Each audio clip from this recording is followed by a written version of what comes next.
We have here who we need to have here. So greetings, everyone. My name is Eden Sunshine. I'd like to welcome you to the Level 7 experience. I am the founder of the Level 7 system, and for those of you who don't know me, or maybe joined in a little bit later or have joined in already, that Eden Sunshine really is my name. I'd encourage you to stay to the end if you're interested. I always have people ask me what the origin of my name is, and if you stay to the end, I will be happy to share that story with you. You might discover that my origins of my name might have started all the way back at Woodstock, or let's just say birthed as a result of Woodstock. Maybe you'll find out that I have some Native American ties, or maybe you'll just find out that Eden Sunshine is just my stage name. But hang on till the very end. I also, for those of you that are here today and have taken time out of your schedule, I would like to offer you, if you stay to the end, there'll be a free gift or bonus that I'm going to give you. So just hang in there till the very end, and we can, and you know, obviously you don't have to stay and listen to my story about my name, but if you are curious, but I will have some gifts and some invitations for you at the end. As I mentioned before, this is not a sales presentation. I'm not going to be offering any products or anything like that, so please relax. Put your credit cards away. We're not going to be asking you for your money. I really just want to share with you some really, really important things about business. And I'm assuming most of you, or if all of you here today, are business owners. And I just like to be able to give back. And like I said, there'll be an invitation at the end, but I will not be asking for money or anything like that, or for you to purchase anything. So please just relax. I want you to walk away with something. So today, my promise is I am going to expose you to some ideas that will likely challenge what you believe or have personally experienced to be true about running and growing a business, and that have held you back from building a business that is aligned with your vision and truly serves your life. What I'm basically saying is this. Today, and I've heard people say this to me many, many, many times over the years, that what I share with them and the ideas I expose to them are paradigm shifters for them. It's like they, in many ways, what I share is very intuitive, and yet they'd never thought about it. And when they begin to put the pieces together, they realize how having those pieces in place is going to be so instrumental in helping them build an organization, build a business, build a company that truly is lined up with what they envisioned it always becoming, and having a business that really serves their life. You know, if you've ever said, and I know I've said this before many, many times, if I only knew now then what I know now, how much different my life would be. Now, I please don't misunderstand. I'm very grateful, and I understand that where I am is where I'm supposed to be, but I also look back and go, there's certain things in my life that if I'd only known or had some information before I started something, it would have made my life a lot easier. And I found that to be very true for myself 15 years ago. And so my promise or my hope today is that you're going to get something from this webcast, and we'll be together about an hour. I'm usually pretty good about being on time, so sit back and relax. And I would encourage you to put away the social media stuff, Facebook, put away your cell phone, really focus, because I'm not going to give you some very specific tactics or direct you to a website to go get some information. I'm going to be sharing some ideas, and so if you're not really focused, it's quite possible you're going to miss something. So I encourage you to put away that stuff just for an hour. You owe it to yourself, you owe it to your business to really focus on some of the things I'm going to share with you today. Now, I've been doing this for many, many years. I've worked with literally hundreds of business owners over the years, and every business owner has their own unique vision, and have an idea of how they want their business to serve their life, and that tends to be very unique too. Although I found that there's a lot of similarities, it's very, very difficult for me to express a super specific message like, I'm going to help you grow your business 500%. Or I'm going to help you solve all your employee issues or get better performance from your employees, or I'm going to help you get more time off, because everybody's got sort of a different idea of what's important to them, but what you're going to find out through some of the things I'm going to share with you today is that the ideas and the system and the approach that you're going to discover today is a way for you to take what you want and define your vision and get to where you want to be. And a lot of people, by the way, that I talk to, business owners, we're all problem solvers. We have to solve problems. We have to solve them really quickly. And so sometimes we jump into what I call preconceived solutions or presupposed solutions.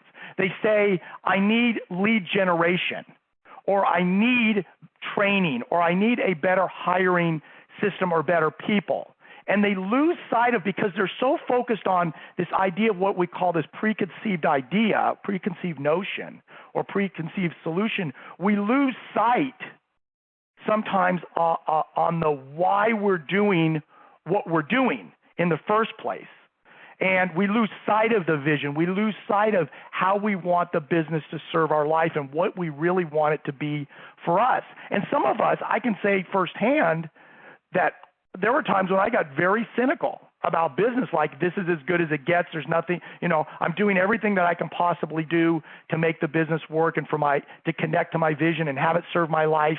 And, I consider myself a pretty smart guy, and I get to a point where I'm just like, I don't know what to do anymore. I guess this is just how it gets. And maybe you've felt that way before too. You've gotten cynical and maybe you've compromised in a way. The other thing that I've noticed is gurus, the business gurus often will define success or what success means for us. They say that in order to be successful, you have to do this, or your business has to accomplish this, or it has to achieve this. And I don't do that. I refuse to do that. I refuse to say success is this for you unless this is the business is what you want it to be, and on your terms. You don't have to be a multinational business to be successful. Your business doesn't have to be doing $1 million, $10 million, $100 million, $1 billion a year for you to be successful. You could be doing $500,000 a year and have that business serve your life optimally, and you could say, this is what I wanted it to be. And that's really what I want for you and for every business owner. And so the question that I would ask you to ask yourself right now as we start this discovery process is, what does it mean to you to make a business life connection? What is your vision for your business? Think about for a minute. What does it mean to be connected to your business? What kind of money do you want your business to provide you? What kind of work do you really want to be doing in your business? What type off and kind of freedom that you want to have for your business? And more importantly, and most importantly, is when you look at your business, can you say, this mirrors or this resembles the vision that I have for it? This business looks and feels and acts like I want it to act. The people are the type of people that we want to have in this business. The customers and the clients and our relationships with them are the type of people we want to work with. We feel confident in what we're doing. Whatever that vision, even the appearance of your business itself when you walk in the doors, does it look like what you want it to look like? And it's important that you define that. So I want you to take a moment and fill in the blanks, because I'm going to show you how to build a business that will blank. That will look like what? That will have, that will match this vision. And it serves your life by doing what? How is it going to serve your life? And to be able to do that without having to work harder or take more of your time or stress you out or even require massive amounts of capital. Now, some people have a hard time envisioning what I just described. Sometimes we've gotten so far removed from what and how we want the business to serve our life or what we want the business to look like, we can only think about the problems that we have. So if you're in that situation, I want you to look at it this way. I want you to ask yourself this question: what is the biggest challenge or frustration that seems impossible for you to fix? But if you could eliminate it, your business and your life would be changed forever. What is that one challenge that seems impossible to fix? You know, it's funny because when I ask people that question, one of the most common responses I hear business owners make is, if you could just clone me. Like, if you could clone me, which seems impossible to do, that would eliminate all of my problems. It's sort of funny, but in many ways, it's really true. Albert Einstein says we can't solve problems by using the same kind of thinking that we used when we created them. And I love this quote, and because I challenge the way people think all the time, I resort back to this one all the time. I'm sharing this with you for one specific and important reason, and that is that I want you to be and need you to be open-minded. You know, sometimes, you know, we listen and we join into a conversation like we're having today, only to validate our misguided thoughts and ideas about things. Like, we want people to say, hey, you're doing everything the way you're supposed to be doing it. And so somehow we'll feel better about ourselves.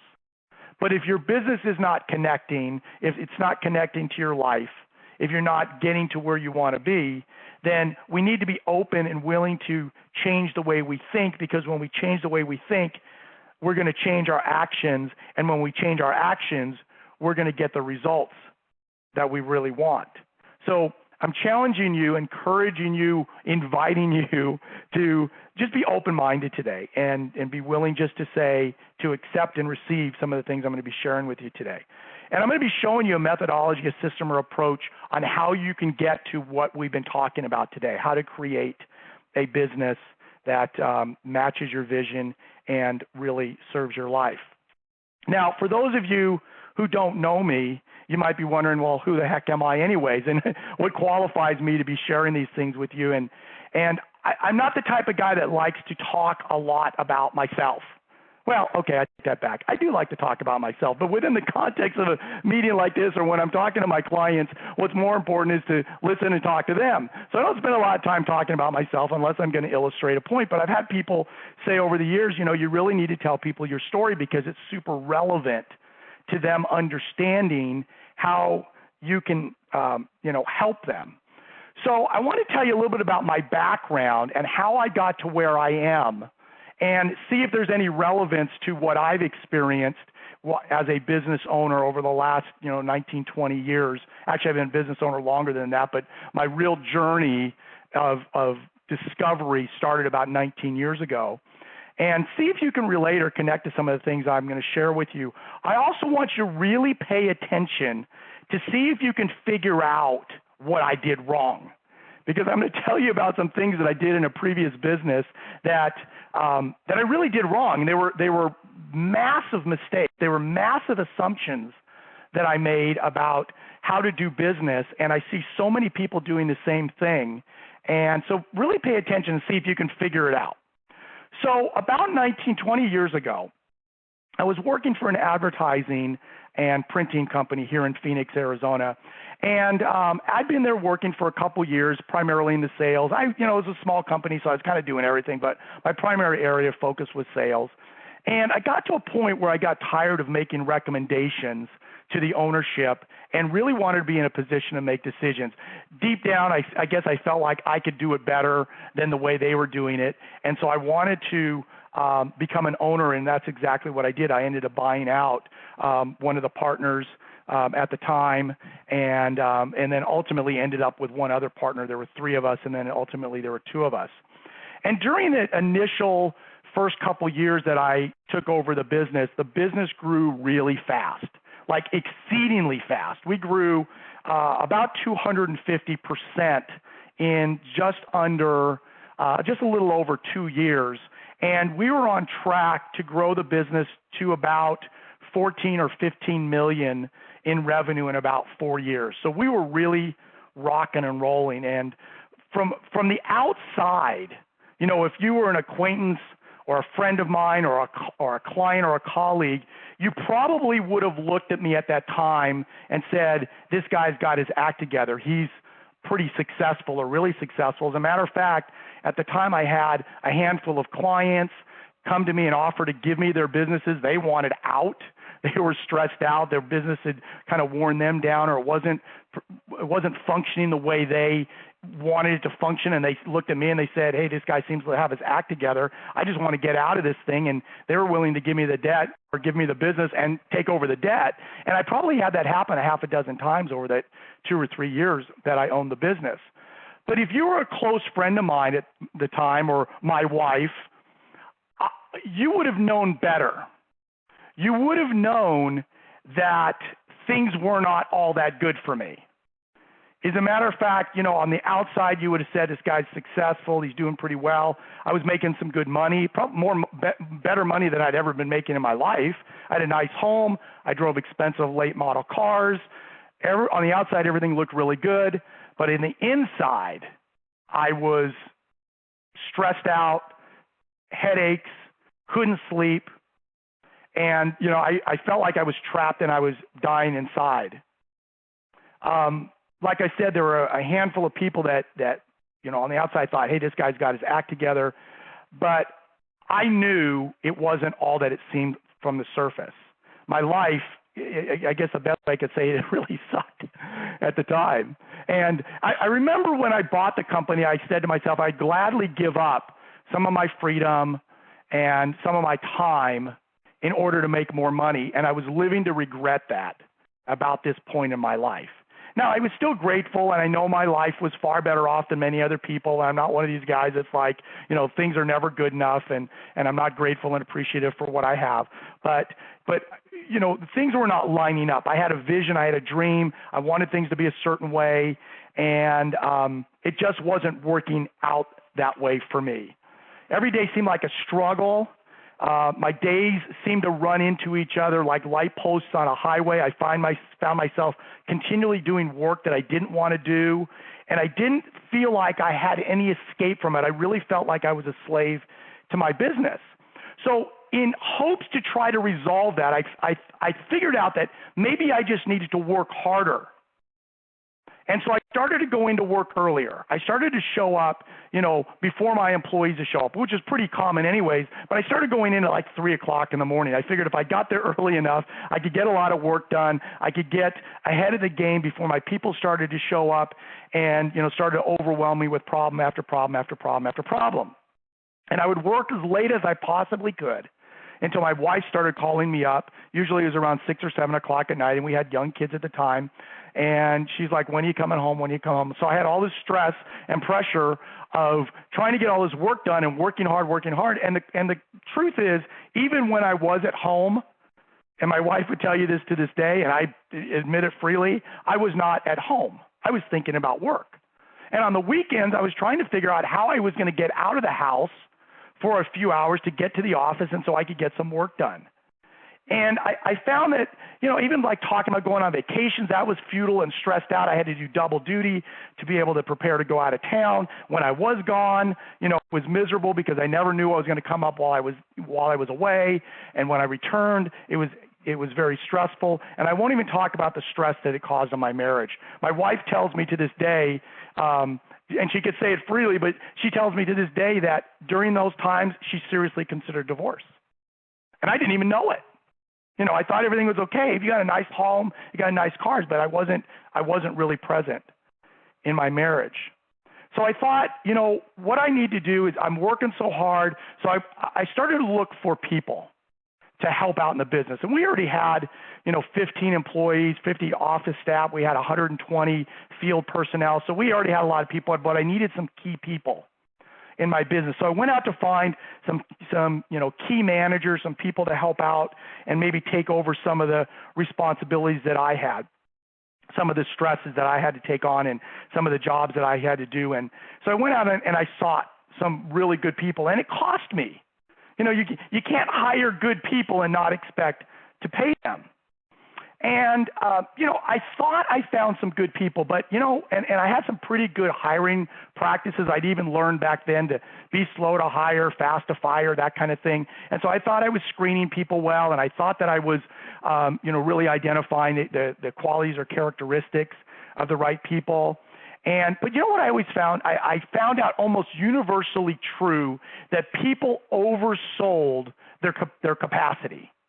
I had this one gal, she was a controller, came in, taking over a position that somebody had vacated, and she said, I can do this and this and this. And I said, if you could do all this, you'd be a miracle. And she says, well, I need you to pay me this much. And I said, I can't pay you this much right now, but if you can prove that, then, that you're at that level, then I would gladly advance you. If you can prove your worth. She didn't. And then every once in a while, so I found that either I made a bad hire and people didn't live up to my expectations, or every once in a while, I'd find somebody that was really good, and then they would leave. And I couldn't understand. I mean, sometimes it was very legitimate reasons, and I couldn't stop it. Sometimes, and it wasn't because they didn't like working for the company. I mean, there were very few of those kind of situations, thank God. But there were, it was sort of like they had to move back to Detroit, or they had sick family members, or they had to go back and they wanted to go back into their family business or something. But I had these good quality people, and they would leave, and all that time and energy and effort that I would invest into them would go away. And the problem was, now they vacated, so I had turned over responsibility to them. They left. Now I had to take over the additional responsibilities in addition to what I was doing. I couldn't get ahead. And so it almost seemed like the bigger the business got, the bigger my problems got, the harder it got for me to run the business and be successful. I got deeper and deeper into the hole. I thought about quitting. I talked to my partner many, many times about, let's just sell this thing. This is crazy. This is out of control. But I couldn't give up on my dream either. Now, I wouldn't consider myself, a stupid guy. I suppose I'm fairly intelligent. I'm educated. I've always been really interested in business and read a lot of business books and human performance related books. I'm always seeking new knowledge and like to learn. I'm not afraid of taking action and implementing good ideas. I grew up in an entrepreneurial environment, and I thought I had a pretty good understanding of business. I'm pretty logical about things, and like I said, I have a high value for hard work, so I'm not afraid of doing that.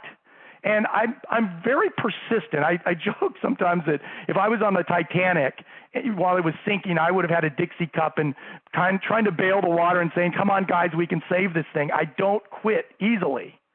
And yet, despite all of that, despite my hard work, despite seeking out to get the best people that I could get, despite feeling like, hey, I'm a pretty smart guy, I've got some pretty good ideas, and I'm pretty intelligent about doing business, I couldn't get the business to work for me. It just wasn't happening. So let's take a look at, so that's my story. Now, did you pick up on the mistakes? Listening to my story, and some of you might be listening right now and crying and thinking, oh my God, he just described my life. And if you feel that way, I'm here to help you. I promise I'll take care of you.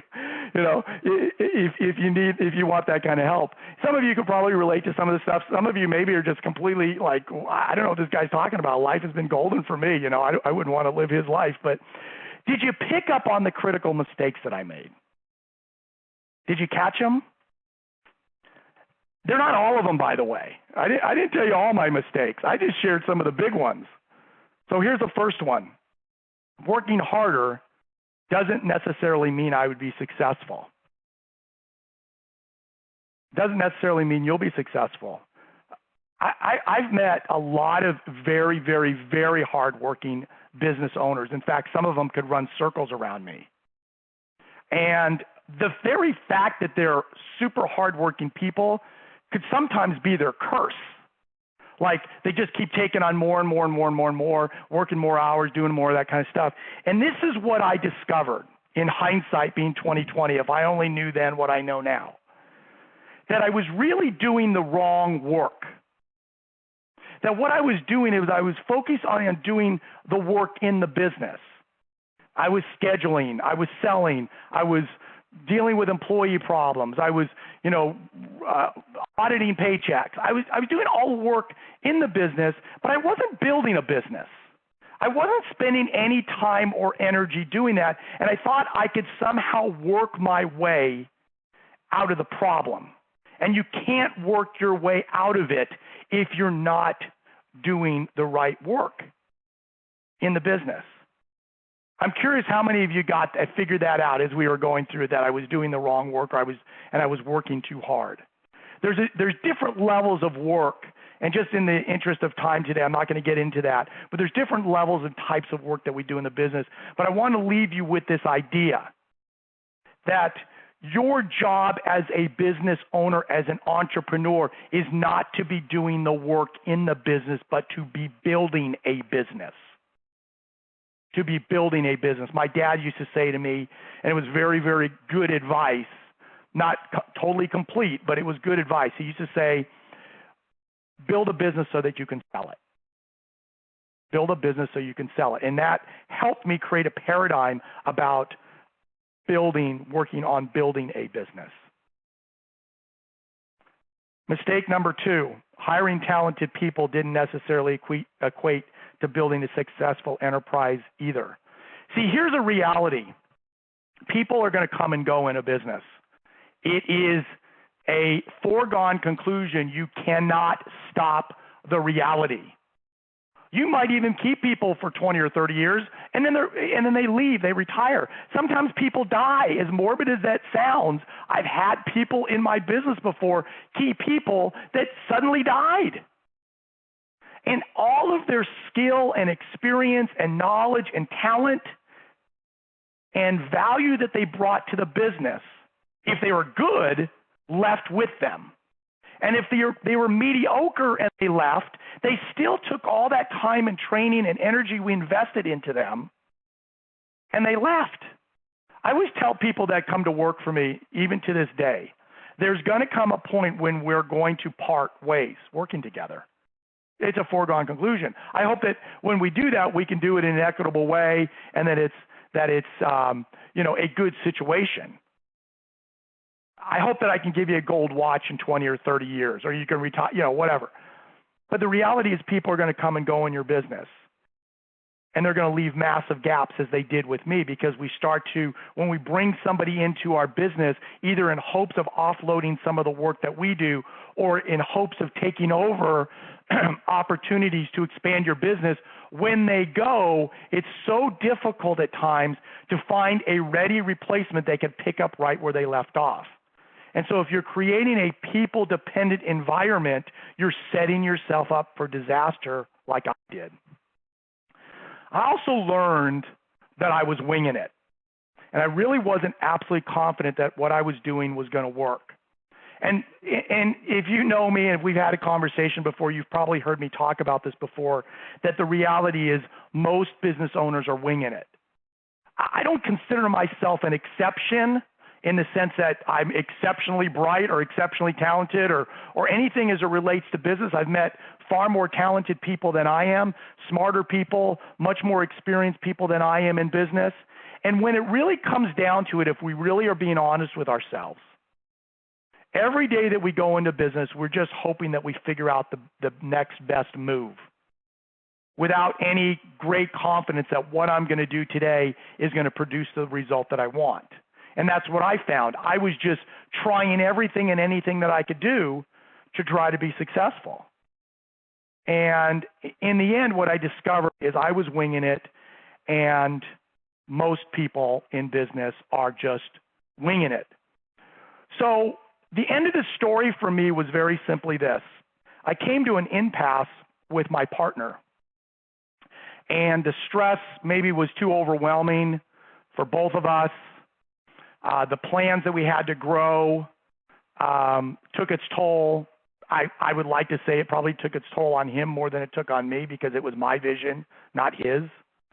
And there was a point where we just said we have to part ways. And so I decided, I'm gonna go off and I'm gonna do something different. And when I did that, I went off to work and solve the problem that I experienced, because not only did I suffer an experience, but I had, like I said before, dozens of other businesses that I had encountered during that time frame that were experiencing the same kind of frustrations.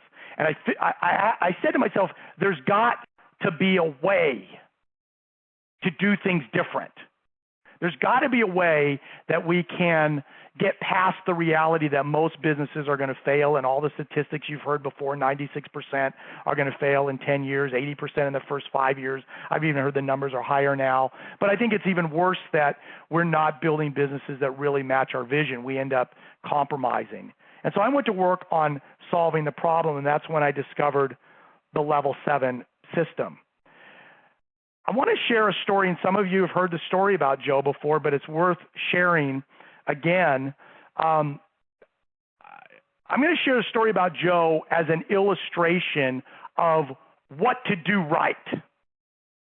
And Joe was a client that began to adopt the Level 7 system a handful of years ago, and over a period of about roughly 4 years, and his business is still growing, but over a period of about 4 or 5 years, his business grew 800%. And I'm not talking about a business that started at nothing. He was already, well into a multi-million-dollar business. Let me tell you his story, and I want you to pay attention to the lessons and what Joe described as the things that he did in his business that enabled him to have that kind of growth. And there's more to the story that I'll tell you at the end, besides the fact that his business grew so much. And Joe, by the way, shared this story with me that I'm going to share with you just before he was getting ready to go on one of his annual European vacations with his wife to Italy for 4 weeks.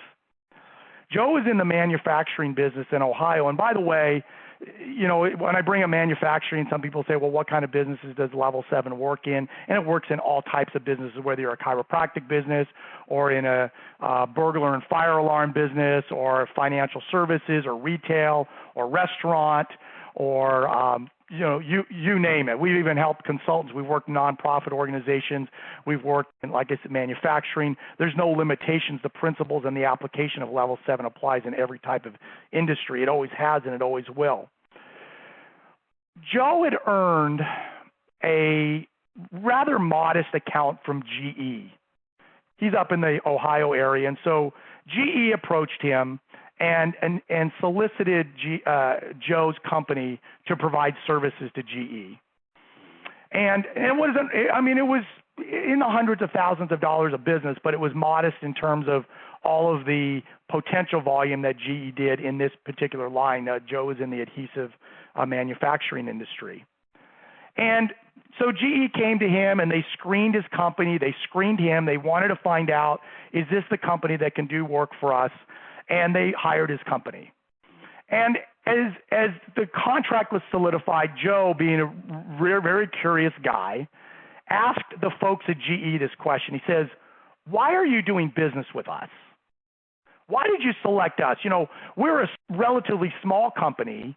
There's massive multi-billion-dollar players in the adhesive industry. Why aren't you doing business with them?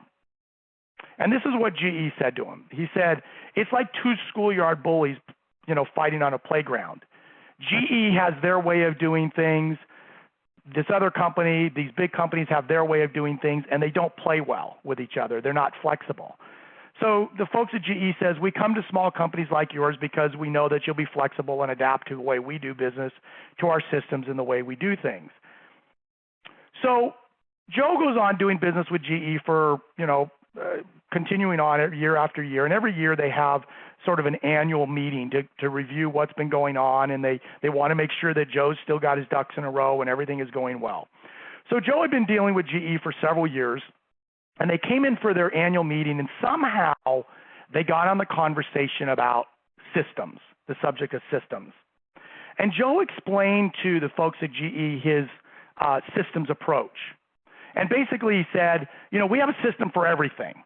We have a system for everything from the way we answer the telephones, to the way we process a transaction or process an order, to the way we invoice, to the way we screen people that we're going to hire and we recruit, to the way we sell, to the way we lead generation, to the way we handle purchasing, to the way we do manufacturing, to the way we lead. We explained to him, he says, I know my job here is to lead my business, and I know that I have to lead effectively, and so I have systems for doing that. I have systems and ways for identifying our goals and objectives and our vision, and I have systems and methods for how I communicate to my staff. And we obviously have systems on how we manufacture and our glue and how we provide our services to our clients like you. And GE sort of says, so you have systems for everything, not just manufacturing. And Joe even says, yeah, we even have systems on how we deal with you. And he pulled out the operations manual and he says, look, here are the systems for how we take an order from GE to how we do, and he showed them all of this stuff.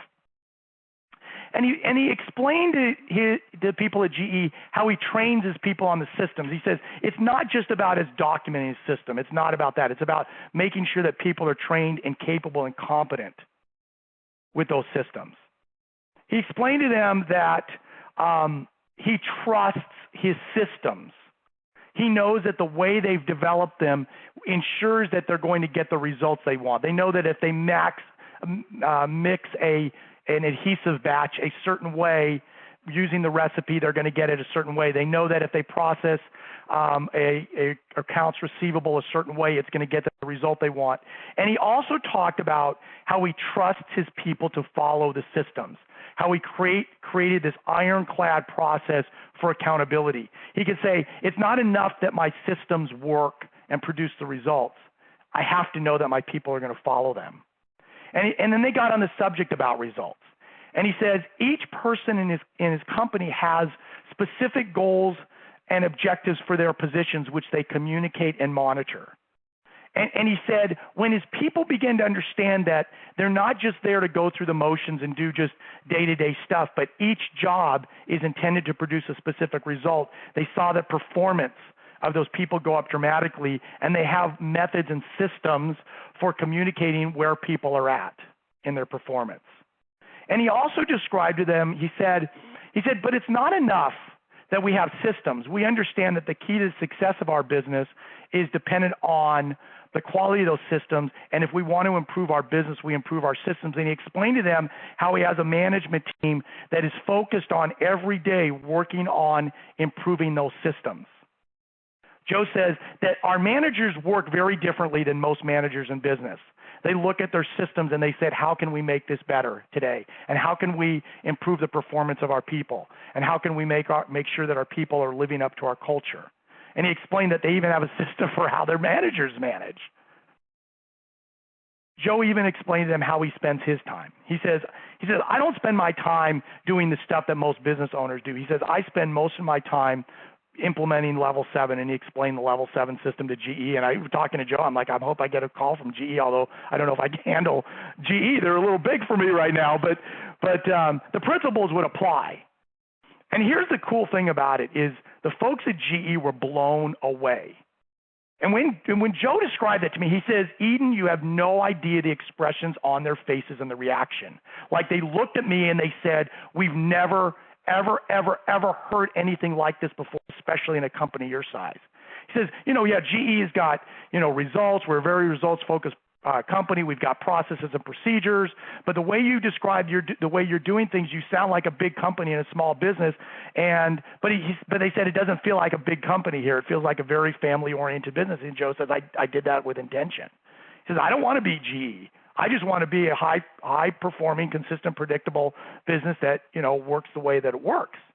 They were blown away, and they finally leveled with Joe about something.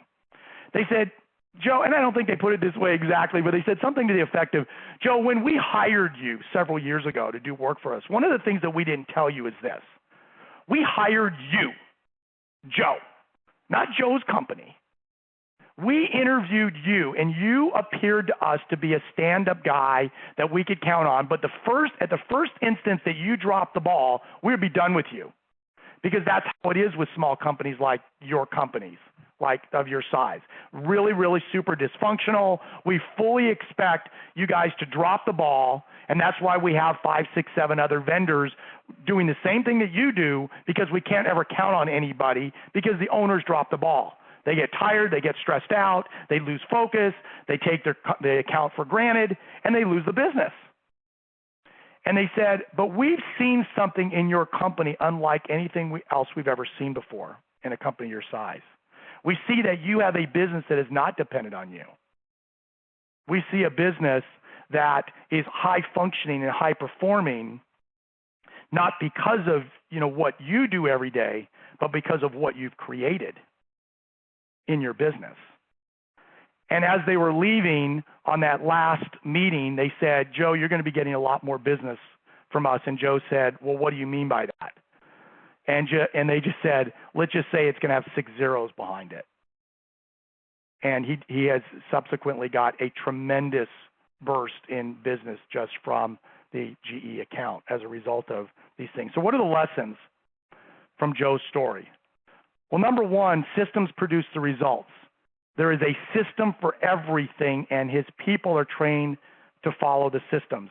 Everything from how he leads to how they manage to how they develop their culture.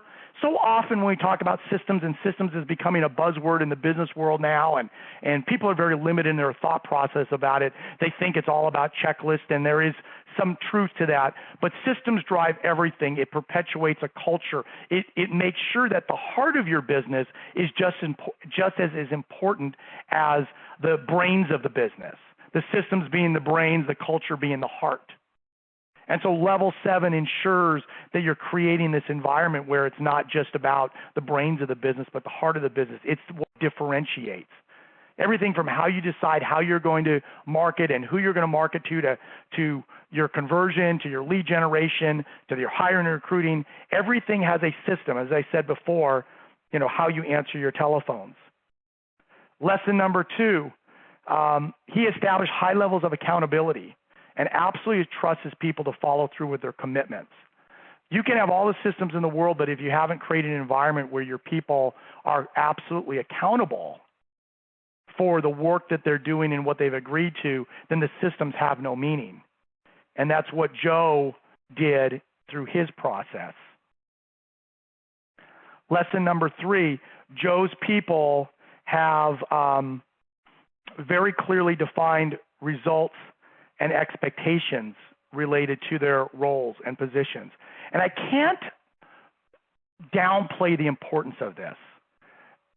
Over the years, I've seen almost what would be considered miraculous transformations of business simply when a business, an owner, and management takes the time to clearly define the results that each person in the company is there to produce.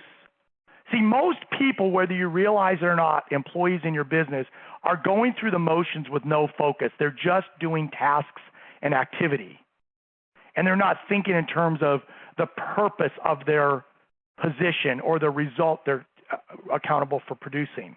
I've seen situations like another client of mine in sort of in a manufacturing or refurbishing business that's related to aircraft engine parts.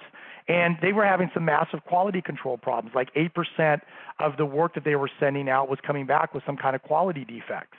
They went to the quality control manager who thought he was doing a good job and said, you need to get these defect numbers down to less than 2%. Within a month, he got the numbers down. Now, what changed? Now, his focus changed. And obviously, we were working on the systems, and that was helpful in that realm too. But before, he thought he was doing a good job. He had no idea what the numbers were. Well, in this particular business, that change, that 6% swing was going to amount to $250,000 to the bottom line of the business. Had clients just recently evaluating their lead conversion numbers, and they got people that are responsible for setting appointments, inbound appointments. And they were just setting appointments. They were following their script. And one day the owner sat down and says, you know what, I haven't defined the result for this guy that's doing this. And they determined the guy was converting about 6% of the calls that were coming in. He says to the employee, you need to get this number up to 10. I'm going to help you get there. We're going to work on your scripting. We're going to work on your delivery. We're going to work on your approach. The next week, the guy's conversion went up to 10%. How did that happen? That's going to amount to $500,000 of additional revenue through that conversion. One of my clients a number of years ago went to their staff that deals with their customers, their fulfillment team. And she basically said, you know, I know we talk about employee or customer satisfaction, but we've never really scored it. And perhaps you intuitively have known that we want our customers to be happy, but we've never set a goal. So for now on, we're going to be evaluating your performance, and we're going to be surveying our clients and asking them specifically, how did Melanie do in her service with you on a scale of 1 to 10? How did Tom do with you? And the owner of the company says, if you're not scoring at least an 8 out of 10 or above, we're going to have some serious conversations about your role in this business. She says the next day after she had that conversation, she walked in and she could hear the tone was very different. There was no change to the system, no change to the delivery. It was just the tone by which people were interacting with the customers was very, very different than it had been before. Next lesson, Joe's business focuses on making systems better in order to make the business better. They understand that it's not enough just to go through the process of let's document everything we do. We're going to put them on a 3-ring binder somewhere. They realize that the key to the success of their business is dependent on the quality of their systems, and if they want to improve their business, they have to improve their systems. Their managers change the way they work. They focus on building the systems, to improving the performance of those systems. They stopped firefighting because their response to problems was addressed by looking at the system as being the problem. And most managers, today don't even have a clear idea what their job is. I mean, they're constantly in firefighting mode, problem-solving mode. They don't think intentionally about what is their job, what is their role, what is their responsibility. And if they don't have any clear idea of what it means to really manage well, they're not going to manage well. They might get lucky.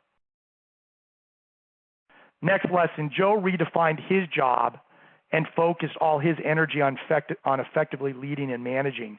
To this day, he'll tell you his single most important job is focusing on implementation of level 7 within the business, because he knows if implementing the level 7 system in his business is going to have all of this impact in the business, then his primary job is focusing on that. And by the way, part of the reason why Joe's business has been able to improve so much is a lot of different factors. Small incremental changes and improvements throughout the company, and then also the confidence to acquire other companies.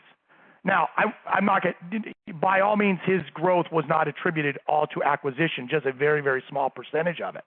But he was able to go into another company and acquire that company, install his systems immediately, and felt perfectly confident that he wasn't going to have any difficulty. In fact, today he could probably be acquiring companies all over the place and be growing, exponentially if he wanted to do that. But that's not his vision right now. One more thing about Joe is, and I think most importantly, is Joe has made his business life connection. His business is serving his life, and his business is growing on his terms. Joe would tell you, and has told me often, he's having the time of his life.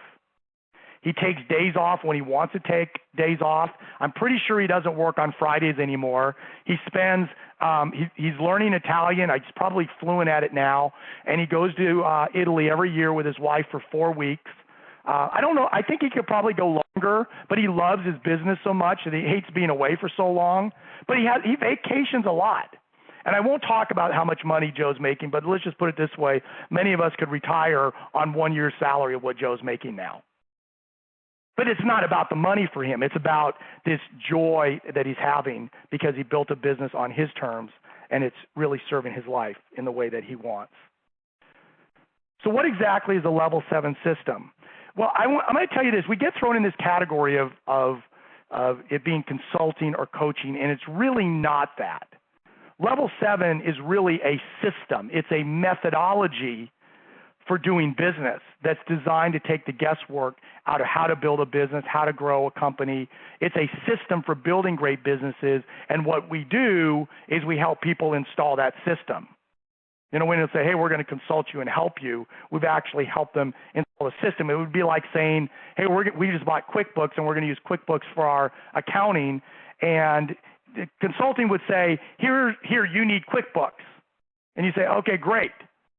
What we do is say, QuickBooks is a resource that needs to be installed into your business So we're going to help you get it installed. We're going to help it get customized to your business. We're going to help you get all the people using the business, and so QuickBooks becomes part of how your business operates. It's not good enough. It's not enough that it's sitting in a box somewhere or somebody tells you you need it. It needs to be functioning in the organization.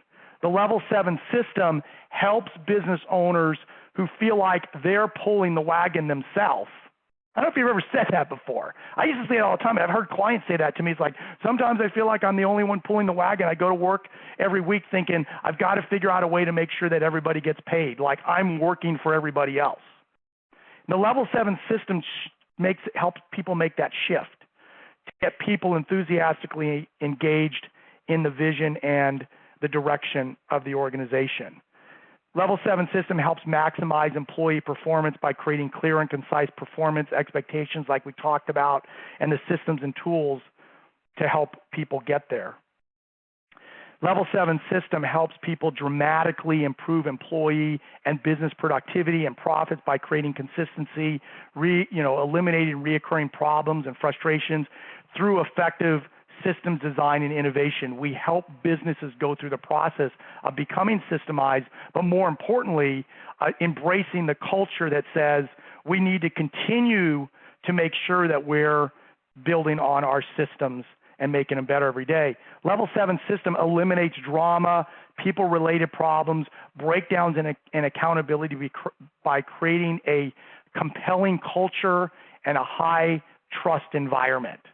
There's a lot. Most business owners I find spend an inordinate amount of time. I can tell you from my experience, inordinate amount of time dealing with people problems and dramas, and he said this and she did this and she's got a problem with this and he's got an issue with that, and people not following through with things and not being certain that we can count on people to follow through with what they've agreed to because they're selective about accountability. There's no meaningful culture that's been designed with intention, so it doesn't even feel fun. Imagine having this environment where you go to work and it's like fun and you enjoy it. And it's exciting, and the people are rocking and rolling and they're engaged, and whatever that might look like for you. Imagine what that might feel like. Think about how you solve problems now. Don't you ever feel like you're just solving the same problem over and over? Like, I had this conversation with Fred about showing up on time 6 months ago, and now I'm talking to Fred again about a similar situation, and now Mary's not showing up on time, and it's like we're constantly going through the same thing. Imagine for a moment what your business, would be like and your life would be like if you had all these things that I'm describing in place. So let me ask you a question. Would you like help implementing some of these things that we've talked about? Because I have an opportunity for you that if you're interested, I'd like to invite you to. Now, this is, like I said, this is not a sales pitch. I'm not selling anything. Relax. Put your credit cards away. None of that is happening right now. But I want to tell you that we have several programs available to help businesses implement the Level 7 system. We've expanded upon that. Some of you have been around for a while. Most of what we've been doing is a one-on-one, full access type of program. We still have that available, but we have some other delivery systems also that we've built upon. They range from a self-paced method to a high-touch, do-it-with-you-for-you approach. Now, I'm about to wrap up here, but I want you to stick with me because I also have the bonuses, and I'll tell you about the origin of my name if you're interested. But I don't want you, so, you might even be thinking, well, yeah, I might need some help. This might make a lot of sense to me. I might want to explore this, but I don't want you to jump the gun because it might be premature to assume that that Level 7 is actually even good for you and your business. What I'd like to offer you is an opportunity to find out. So here's my invitation, or a special gift, as you want to say. I'm going to invite you to sign up for what we call the Level 7 Experience Part 2. And the Level 7 Experience Part 2 is simply a private one-on-one call with you and myself and one of our certified team members. And what we're going to cover in that call is very simply this, is we're going to provide you a first-hand introduction to the Level 7 system by sharing one of our key systems called the Breakdown to Breakthrough process. We want you to experience Level 7, not just us tell you about it, but really have an opportunity to be exposed to that. I think personally, I created it, so I'm maybe a little biased, but I think the breakdown to breakthrough process is one of the most powerful processes that we have in our entire program and entire system. I mean, I talk to clients all the time, and it's funny, like we come into our meetings together and they say, yeah, I use the breakdown to breakthrough process or the 5-step problem identification system, which is part of that. I use that in the business all the time. We just did this. We had a meeting about this yesterday, and we use this process. And it's remarkable that the power that this process has on businesses. You know, one of my clients shared with me that they were having some conversion issues, and we talked a little bit about that. One client was sharing some conversion problems they were having. We were able to use this breakdown to breakthrough process to isolate the source of the problem, and it really came down to, it was like one script and some checklists, and they're going to see about a $750,000 swing in their business because they were able to effectively isolate the source of the problem. Very few business owners are able to really effectively isolate the source of problems and resolve them because they're not systems driven. They're not systems focused. But if your focus is on, you know, we have a system for producing this result, and if it's not working, then it's easy to get down and to isolate things. You know, I gave you the example about the quality control issue. That issue where they went from 8% to 2% came out of an understanding of this breakdown to breakthrough process. So in our private call, we would cover that. We'll also focus on some very specific issues and challenges that you might be experiencing and offer some direction on how to resolve. You're going to get some, let's just say, for lack of a better term, some free consulting or direction from us, how to take a look at those problems using the breakdown to breakthrough process.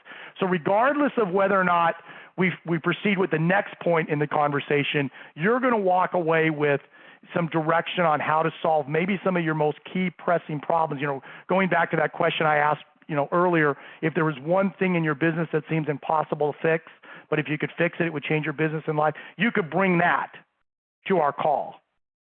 And then finally, if it's appropriate to do so, and only if it's appropriate to do so, we'll explain our different programs and extend an invitation to you to join if it makes sense and you're qualified. We don't take everybody into our program because we're looking for people that are going to be most successful, and we don't want you to not succeed with this. And quite frankly, some businesses are not prepared, and some business owners are not prepared to do what it takes in order to make this work. They're not willing to, you know, put their commitment into it.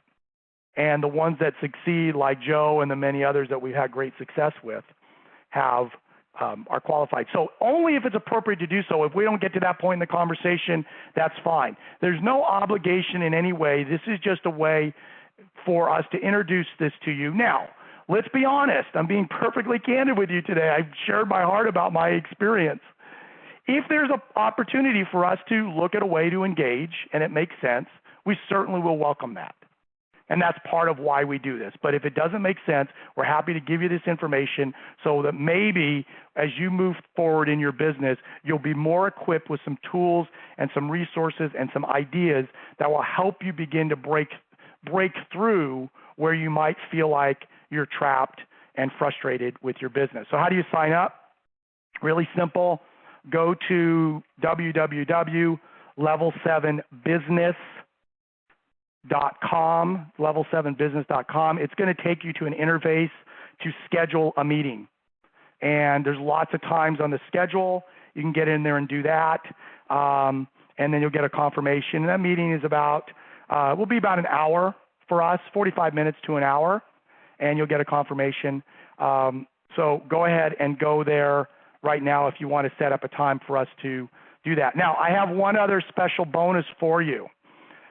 If you sign up for the meeting, you participate, I want to give you another gift in addition to the breakdown to breakthrough process, which is, you know, I can't even tell you the potential dollar value to that.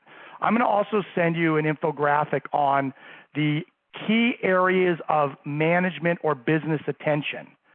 So often we're all over the place when it comes to what we need to focus on and what are the main aspects of our business we need to focus on. We'll send you this single-page graphic that will basically outline all of those elements, and so you'll have that available to you as a business owner, and it'll help you stay focused. So go to level7business.com if you want to go ahead and get signed up for one of those meetings, and we're doing that for now. Now, if you're still around and you want to hear the origin of my name, if you've been dying to ask or dying to know where it came from, or you're just simply wondering what in the world were my parents thinking, I would love to have something super, super glamorous, like to say that my parents were at Woodstock and they were hippies. A lot of people actually ask me that, was I conceived at Woodstock? My parents were not there, although I do have some pictures of my father wearing cutoff shorts and like a suede satchel purse. He had a beard and long hair. It was probably in the tail end of the 60s, something like that. I was just a little guy at the time. But that was not the catalyst.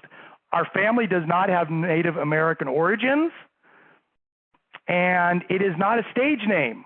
Although I wish I was that creative, because it really has come in handy having this unique name. So somebody just shared with me the other day, they said, was your first name inspired by the Garden of Eden?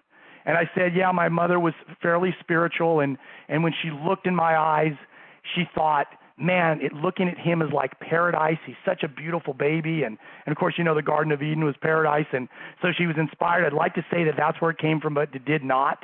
Actually, Eden comes from a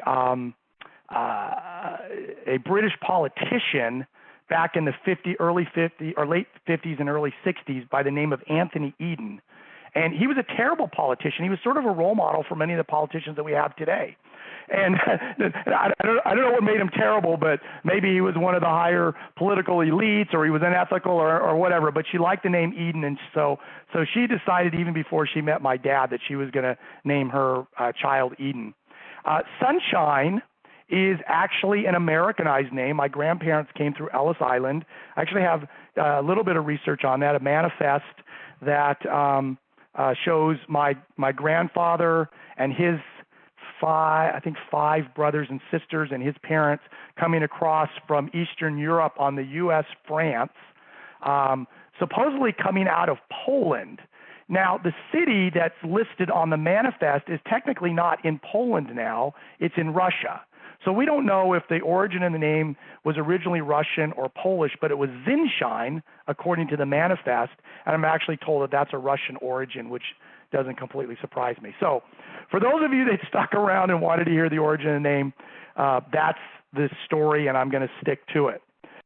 So we'll wrap up, but if you haven't signed up yet, www.level7business.com, we would welcome and the opportunity to be able to spend a little bit of time with you, help you navigate through these challenges that we talked about today, and help you maybe get on a course correction if that's what's needed, or if you're even feeling like, level 7 sounds like something you might be really interested in, then we could certainly explore that conversation during that call, but there's certainly no obligation for that. So with all that being said, this is Eden Sunshine. Thanks a lot, guys, for being here today. Enjoy the opportunity to share this with you, and hope we have an opportunity to connect in that Level 7 experience, Part 2. We will talk to you all soon. God bless.